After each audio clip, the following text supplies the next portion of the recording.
In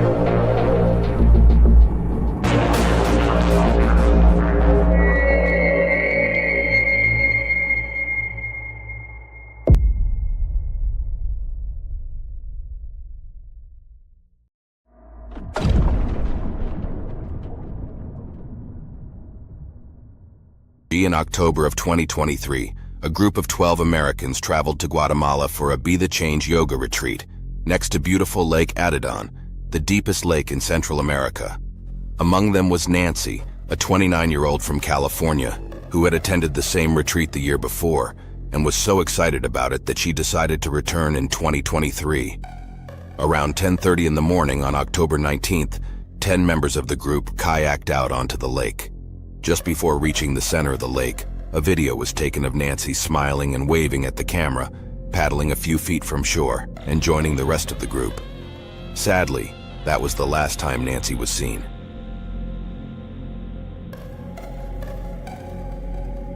After the video ended, the group split up, and Nancy headed toward the center of the lake with Christina, another California woman. What happened next varies depending on who tells it. According to the owners of the kayak rental company, the group returned from the excursion a few minutes later, visibly agitated. One person was missing, Nancy. No one seemed to want to talk about what had happened, and the group headed straight back to the retreat without even paying for the kayaks. According to some witnesses, Christina was particularly shaken and had to be calmed down by the others. From there, things got weird. Although the group was supposed to stay in Guatemala for a few days, they anticipated their return home just 8 hours after the hike. According to Eduardo, the retreat organizer, the group immediately reported Nancy missing to the police, but officers say the report was not filed until 24 hours later. When Eduardo notified Nancy's family, he did not specify that she had disappeared in the lake, suggesting that she may have moved permanently to Guatemala. Local authorities began searching for Nancy, but after 72 hours, the search was called off. Nancy's family then began privately funding the investigation. Meanwhile, they attempted to contact Christina, the last person to see Nancy, but she refused to speak to them and only provided a statement a month later through her attorney. Christina said that she and Nancy had crossed paths in the deep end of the lake, and that Nancy, without warning, decided to dive in. Despite the rough water and the lake being over 1,000 feet deep, Christina warned Nancy not to go in, but Nancy didn't listen and dove in, letting the kayak drift. Christina tried to retrieve the kayak, but when she returned, Nancy was gone. Not wanting to risk her life, she ran back to shore and screamed for help, but it was too late. Oddly enough, the police said Christina had cooperated fully, but when Nancy's family sought corroboration, they found no evidence of her testimony.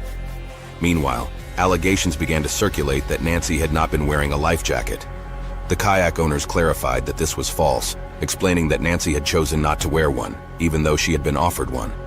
The family, frustrated by Christina's silence, publicly released her name, leading to her receiving death threats from around the world. The case attracted a lot of attention on TikTok and Facebook, with users spreading Christina's address and number, creating a climate of tension.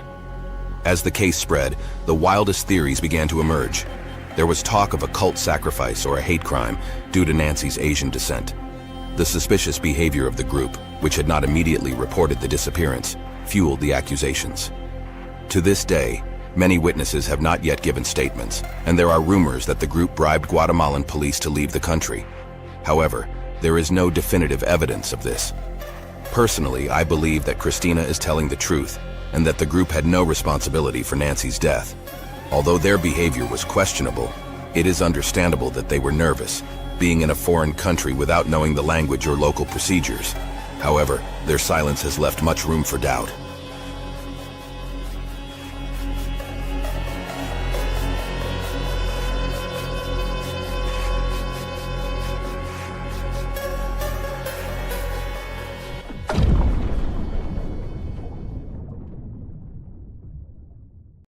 Night of May 27, 2018, Spencer Mugford, age 20, met up with her friend Sophia McKenna in the parking lot of the University of Connecticut Avery Point, where Spencer was a student. Sophia was in a toxic relationship with Austin Cordova, which had gotten worse over the previous few months.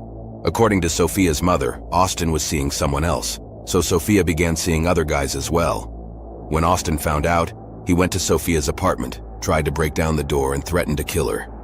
After this incident, Sophia began spending more time with Spencer, whom she met while working at a local spa. The two had a brief relationship but remained friends.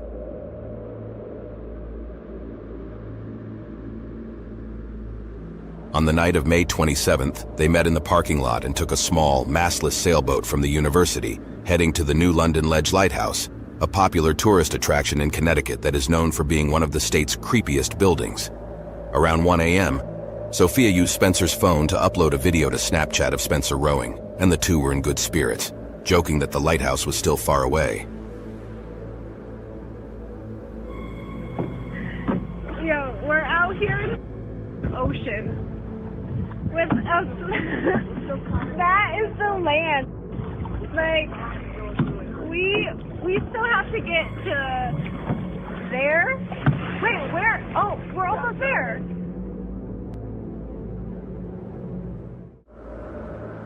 Around 2 a.m., Spencer posted a photo of Sophia in front of a "Do Not Trespass" sign at the lighthouse on Snapchat. That was the last time they were seen.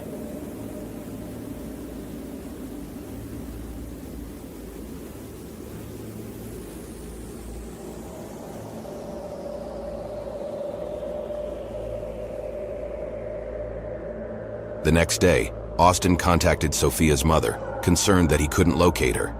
Sophia's mother, Michelle, noticed that she had received several calls from an unknown number between 2:05 a.m. and 2:09 a.m., which she later learned was Spencer's cell phone. Fearing the worst, Michelle reported her daughter missing, and the Coast Guard launched an official search. The search revealed Sophia's car in the university parking lot, with her phone inside. A shirt of Spencer's was found tied to a mooring at the lighthouse, but the boat was gone.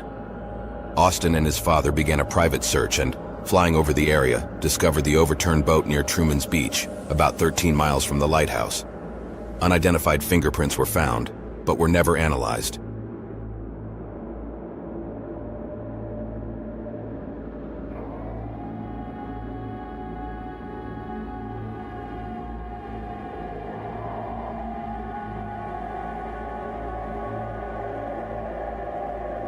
On May 28th, the Coast Guard called off the search due to bad weather.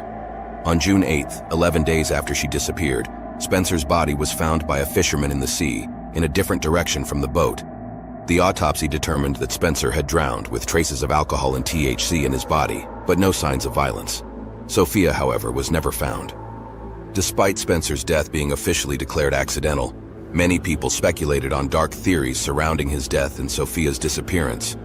Some suspected Austin was involved, but Sophia's mother did not believe he was responsible. One of the most accepted theories is that the boat broke free during the night and that Spencer drowned trying to retrieve it, leaving Sophia alone at the lighthouse. Some suggest that someone may have rescued her and then kidnapped her, but this is considered unlikely due to the time of day. Another theory spreading on social media is that there was an argument between Spencer and Sophia that ended in tragedy, but videos from that evening show that the two were on good terms.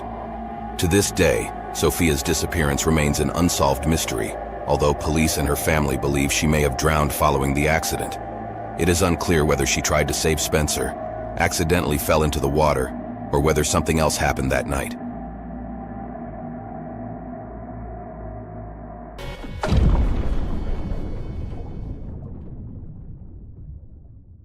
On April 20th, 1989, Peggy Buer was driving on a country road near Circle, Montana, when a car in the oncoming lane came speeding toward her. Peggy avoided the collision, but the car behind her, driven by Carol White, was struck head-on.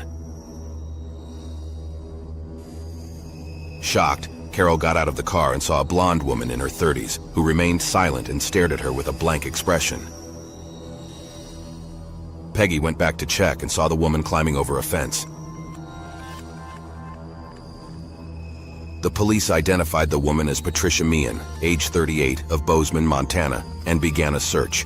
But Patricia disappeared without a trace, except for some footprints that disappeared about a mile from the accident. Patricia was headed to her parents in Pittsburgh, and the day before she had asked to move back in with them because of stress. Her parents agreed, on the condition that she see a therapist. It is unclear why she was in Circle, an off-route town. Over the next few days, several people reported seeing her at various rest stops, describing her as confused and looking for rides. By June, over 25 sightings were reported to her parents, who traveled to Montana in hopes of finding her, but were unsuccessful. In September, Patricia reportedly spent the night at a couple's home in Victor, Montana, and disappeared again the next day.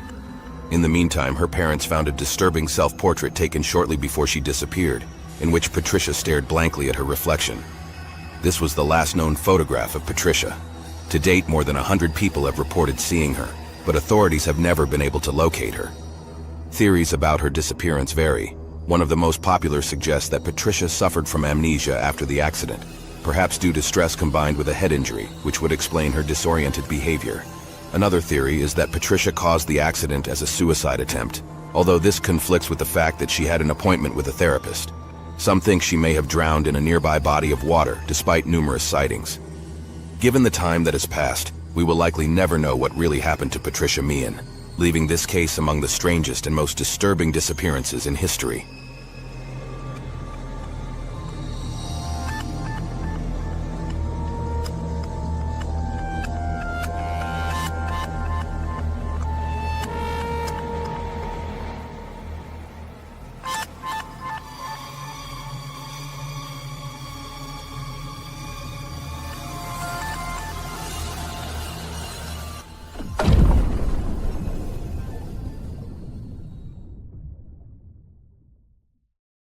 Around 9 p.m. on September 26, 2014, a woman named Kin Louder made a frantic call to 911, reporting a fight in her apartment building's clubhouse.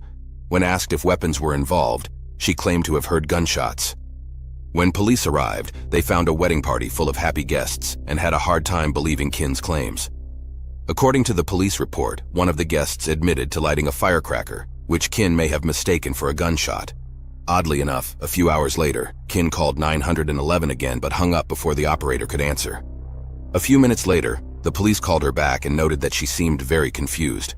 Although officers had trouble understanding what she was saying, Kin confessed that her roommate thought she was becoming paranoid and delusional.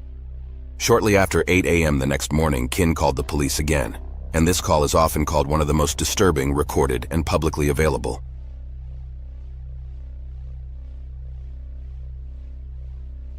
When I was an intruder at my house, Repeat the address for verification. they're stealing from my house. Okay, say your address one more time. I'm having a hard time hearing you. Get the out of my house. Okay, do you know who this person is? No, I don't. I just know that there's an intruder in my house. You don't know who they are. No, I don't. Were weapons involved or mentioned? They're not talking or responding. I'm just telling them to leave, but I can hear them taking things. So you haven't seen them, you can just hear them? Yes, correct. In the recording, Kin can be heard telling the operator that there is an intruder in her apartment, but then contradicts herself several times, starting to say things that don't make much sense. At one point, her roommate Carol enters the room, confused by the accusations of a break-in. Kin then says that the previous night she saw several people spying on her through the window, apparently intent on breaking into the house. Okay, where exactly are you? I'm in the back bedroom. Carol, Where did lock the your suspect door. enter the building? There's only one door. Get out of my house. Is there anyone else in the building who belongs there? Yes, there's 6 apartments. Okay, is there anybody else in your apartment that should be there? I believe she is here. I have a roommate. Hey, Carol, lock the door. There's something going on there. Where? Come here. Where? They might have left.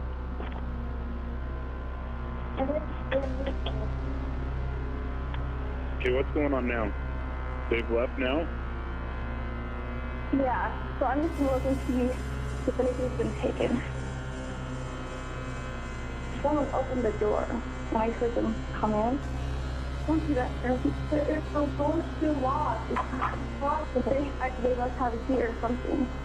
Because when I took the dog out, I heard people talking. And there was people last night, like, sitting outside the window. And so they, like, were scoping us out or something.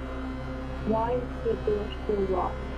Well, I can't explain that, but I heard, like, 2 people talking.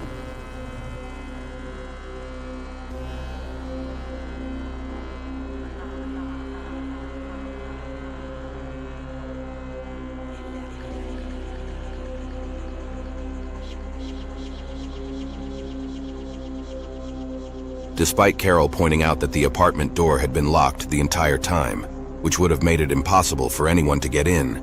Kin was still convinced that there had been an intruder. That evening, around 6 p.m., the apartment building's security cameras caught Kin walking barefoot in the rain toward a small creek near the entrance to the apartment building. The footage showed Kin with her dog, walking away from the creek and back toward the apartment. Shortly afterward, she was seen running back toward the house as if she were running away from someone. Tragically, that was the last time Kin was seen alive.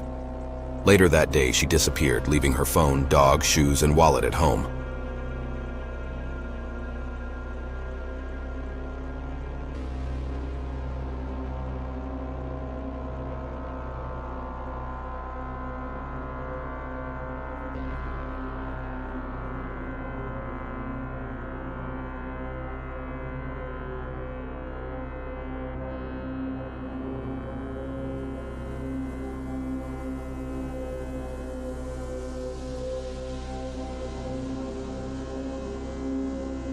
During the investigation, Kin's family revealed that she never left her dog Phyllis alone for more than an hour, even taking him to special events such as weddings and graduations. From the beginning, police assumed that Kin was suffering from mental illness, although the initial search was fruitless. Just 2.5 months later, on December 1st, her body was found in a storm drain by a crew from the city of West Valley, partially hidden by vegetation. Due to the length of time she had been in the water, it was difficult to determine the cause of death, which added to the mystery of the case. Kin's family claimed that there had been a criminal act, but the police were unable to confirm anything due to the state of decomposition of the body. What makes this story even more strange is that the body was found very far from where it was assumed Kin had accidentally fallen into the stream. The stream was shallow, and even with the heavy rain, it seemed unlikely that the body could have been washed that far without encountering obstacles. Authorities attributed Kin's death to an accidental drowning due to a psychotic break, but several details don't add up.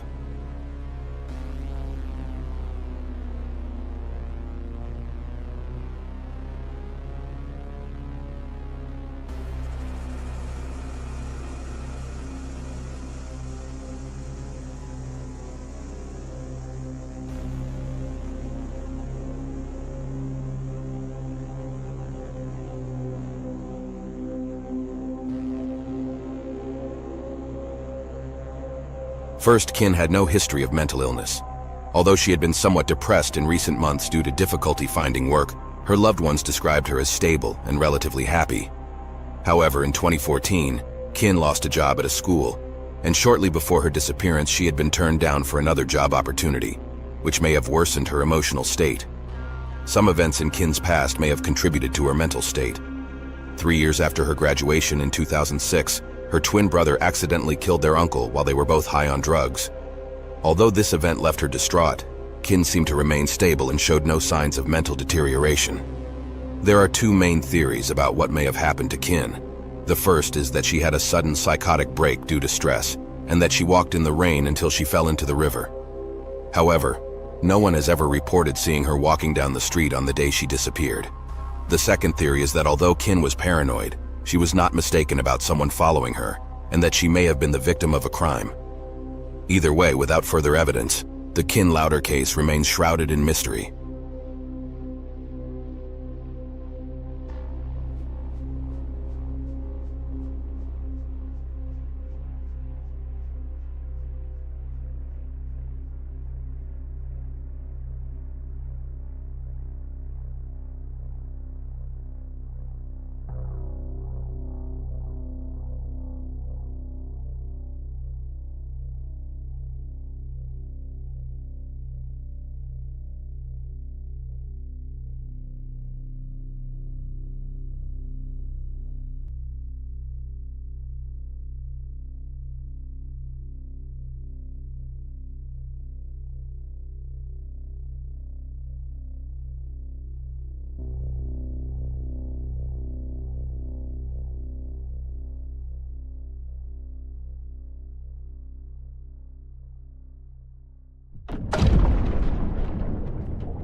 On September 12, 1987, a 50-year-old security guard and maintenance man named Dale Cater went to work as he usually did at the Corning Glass Works in Bradford, Pennsylvania.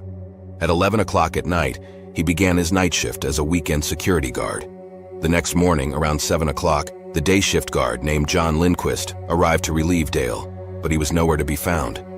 John immediately went to the cafeteria to see if Dale was there, but found only his lunchbox with the food still inside. Oddly enough, a few minutes later, Dale's truck was found in the factory parking lot with his keys, a pack of cigarettes, his backpack, and an empty gun holster still inside the vehicle. Sensing something was wrong, the police brought search dogs into the factory to find Dale. Shortly thereafter, the dogs followed Dale's scent to the second floor, where the glass furnace and some very valuable platinum pipes were located. This was a rather strange discovery, considering that Dale rarely went to that part of the building and had no reason to be near those pipes. It was then that the factory manager decided to check the security footage from the previous night, and what he found was rather disturbing. The footage you see now is a reconstruction of the incident, as the original footage has become unusable due to degradation over time. The reconstruction, based on careful research, faithfully reproduces the original content. In the video, the manager saw a masked man wandering around the factory, apparently exploring the building. Shortly after, the man rushed to the second floor, where the platinum pipes were located. Seconds later, Dale was seen talking to the masked man and appeared to be forced out of the room. As the man dragged him out by the arm, Dale looked straight at the security camera. At one point in the video, the masked man was shown dragging a heavy bag out of the building with a hand truck. That night, $250,000 worth of platinum pipes were stolen from the factory, and Dale Cater was never seen or heard from again. After the mysterious disappearance, several theories were put forward as to whether Dale was an innocent victim or an accomplice to a high-stakes robbery. According to Dale's family, it would have been extremely unusual for him to participate in such a crime, as he was not the type of person prone to such acts. He was described as an honest, loyal, family-loving man with a good sense of humor, who was simply in the wrong place at the wrong time. It is possible that Dale noticed the masked man during his shift, and while investigating, the man coerced him into cooperating, then killed him. If this theory is true, the bag the man was carting out of the building may have contained Dale's body, along with the platinum pipes. However, other factory workers had a completely different opinion based on their experience with Dale. For starters, whoever removed the platinum from the tank knew the layout of the factory very well. They knew exactly where the most valuable materials were located, as well as all the tools needed to quickly extract the pipes and leave the area undetected. Although Dale had never stolen anything and was generally a good person, he had gotten into trouble with his employers for being considered a slow worker and having a bad attitude. During the investigation, it was also revealed that Dale was approximately $40,000 in debt after being demoted from his position as a skilled laborer, a demotion that had forced him to take a $7,000 pay cut. This led some to believe that he may have been involved in the crime, which would explain how the masked man knew the factory so well. Despite this, Dale's family maintains that he had several legal ways to obtain the money before resorting to a high-profile, premeditated robbery and disappearing without a trace. One of the elements that makes the disappearance so ambiguous is Dale's behavior in the security camera footage. It is difficult to determine whether he was actually forced to leave the room with the man or if he was simply faking it. When he looked at the camera, it is unclear whether he was silently asking for help or if he was making a defiant gesture towards his former employers. To this day, it is unknown whether Dale was killed after witnessing a crime against his will or whether he was an insider who abandoned his family for money.